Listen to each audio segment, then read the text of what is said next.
How do force fans? Extra science. So, usual thing, I follow on from the video on Tuesday.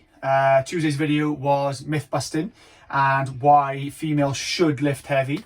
Not just lifting heavy, actually, it's why women should resistance train and at some point add some strength training into their training.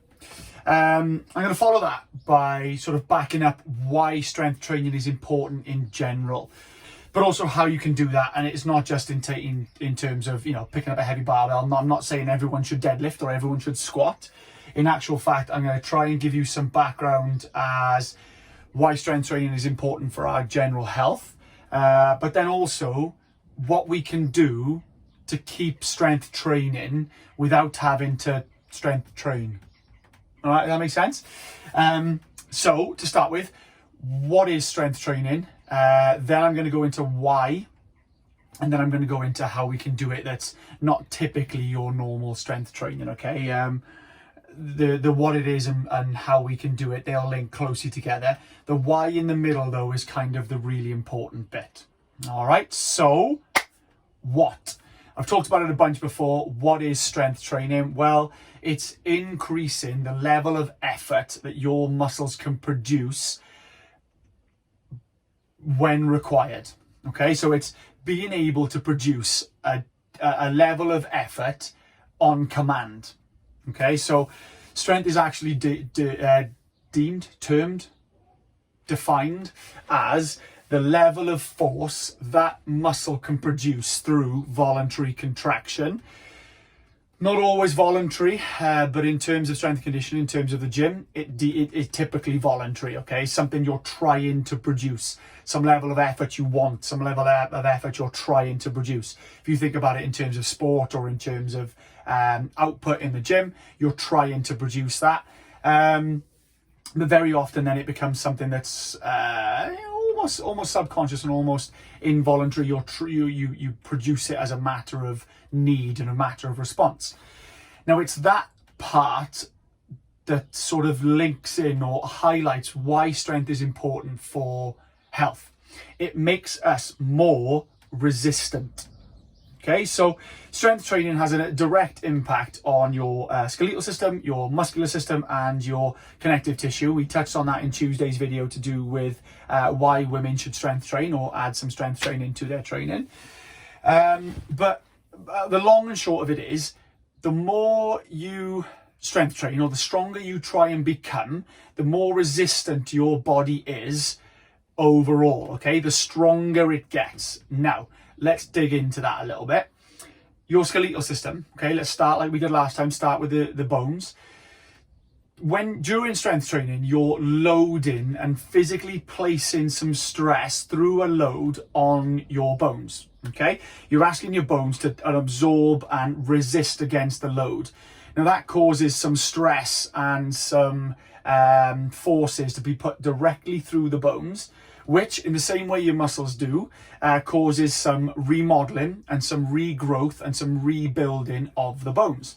Now, the sensation that comes back and the signal that comes back during that loading is that these bones need to be stronger. They're not currently capable of coping with that force 100% comfortably if it was to come round again. So what the body does is it remodels and regrows slightly denser and slightly thicker. So strength training has been shown to increase the density and the thickness and the overall end strength or resistance or resilience of your skeletal system. It's one of the side benefits, okay? So if you think about that, then that leaves us more resistant to daily life in itself. Okay, so if you're somebody who has a fairly taxing job or somebody who enjoys a fairly taxing pastime, through strength training, you're going to make yourself more capable at dealing with daily life in terms of your skeletal system. Now, if you think about it, the stronger and the more dense and the more resistant you get your skeletal system now, the more dense and the stronger it's going to be going forward into later life. Okay, so there's been a lot of talk and a lot of research on the benefits of resistance training particularly, and then some element of strength training for our elder population, our OAPs, our pensioners age population. And it found that those that were more active in a younger life had less risk of trips and falls, which can be hugely damaging as you get older. But also they've done some studies on resistance training and the the quality of life improvement it can have for pensioners. And I think they've done it on particularly in those in care homes. And I'm pretty sure, I could be wrong, but I'm pretty sure, I should have researched this beforehand, there's some research that indicates that those who were more active in earlier life and those who took part in some kind of weight-bearing exercise are less likely to go into a nursing home. But basically, the stronger you are now, the better quality of life you'll have later on. I could have just said that at the beginning, couldn't I? Right, and that's in terms of skeletal and muscular system, which we'll come on to now. Okay, your muscular system. Your muscles can produce a certain level of force.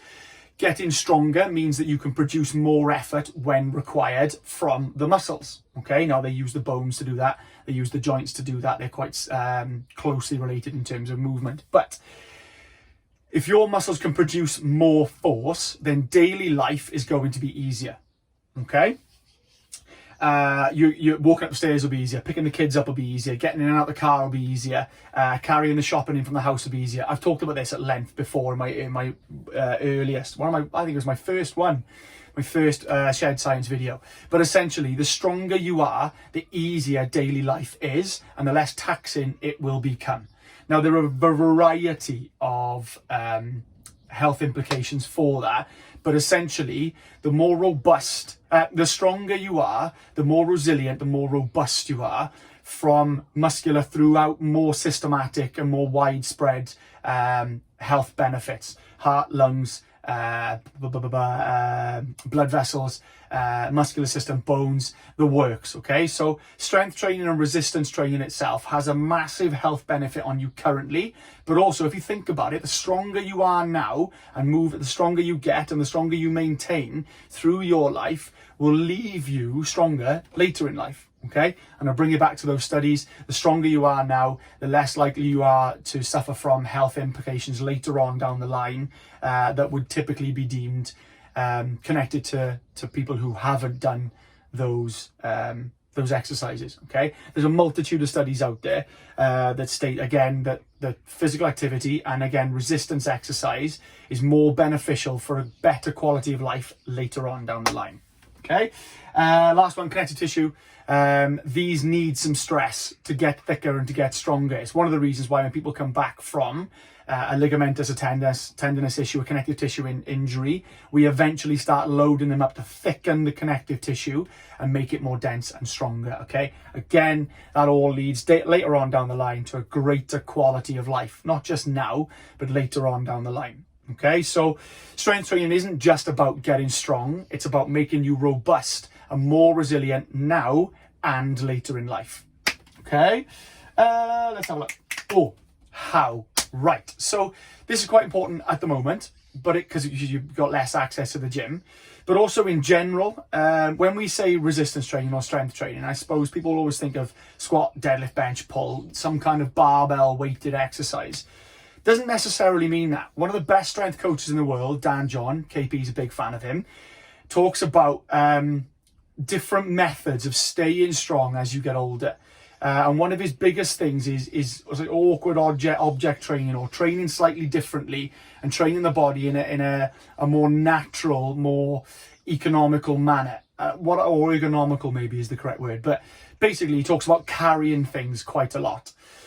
So he talks about hugging a heavy loaded bag and maintaining form while you take that for a walk. You may see myself, Kieran, you would have seen Jonesy do it at some point.